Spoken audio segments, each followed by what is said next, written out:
First of all मु धन्यवाद देवी मोर समग्र ओडिशार दर्शक बंधु मान से ढेर सारा मत भल पाया देइछंती। मु जहाँ भी इच्छा रखी ना मु ए वर्ष ब्रेक करदेवी मोर जो काम अच्छी सब फुलफिल कला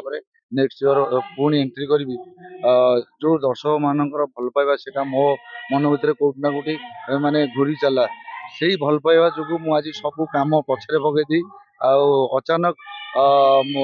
मते जो केसरी यात्रा केसरी प्रयोजक दिलीप कुमार स्वाई मते फोन करते जाऊ भाग्यर केतबेले कौन हम कहीं तो जानने मु जहाँ भी करी भावुली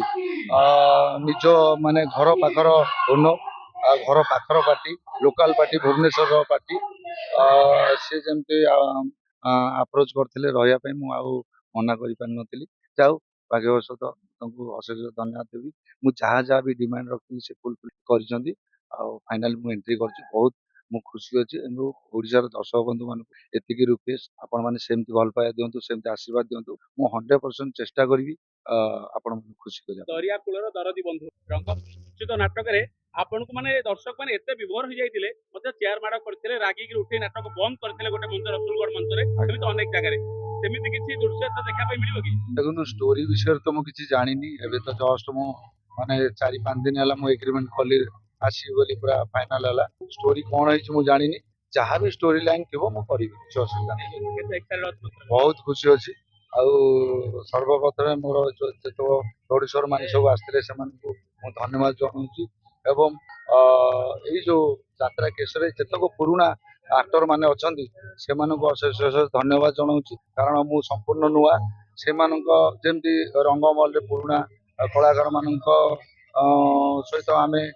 गोटे फैमिली भाया चलु सेमती भी मुझे फैमिली भाया चलने चेष्टा करी से सहायता निहाती दरकार एवं भल करी मोर आशा। आपण गोटे ख्यातनामा कलाकार बापी पंडा सहित अभिनय करछन्ती जे कि आज के 30 वर्ष धरि यात्रा मंत्र चमकुछन्ती आपनकर इच्छा थिला तांको सहित सुयोग मिलू देखंतु बापी पंडा सार होछन्ती से जने यात्रा इंडस्ट्री जने किंबदंती जेमती प्रताप भाई सहित मु अभिनय करके आछि सेमती एठी बापी पंडा भाई हुंतु या हमर जो पुना एमाने सब बहुत सीनियर कलाकार माने आउ तो जो माने कलाकार माने अछन्ती पुराना कलाकार मु भल से जानिनी एटा मोर गोटे सौभाग्य एते बड़ बड़ कलाकार अभिनय करी भावुची भल करी सर्वशेष मुझे चाहूँगी जमती आपण मैंने दरिया कूल दलित बंधु एवं कटी कटी डबल कटी जमती भल पाया देते सेमती भल पाया दिंतु मु 100% चेष्टा करी भल अभिनय करी आपण एंटरटेनमेंट करने जय माता।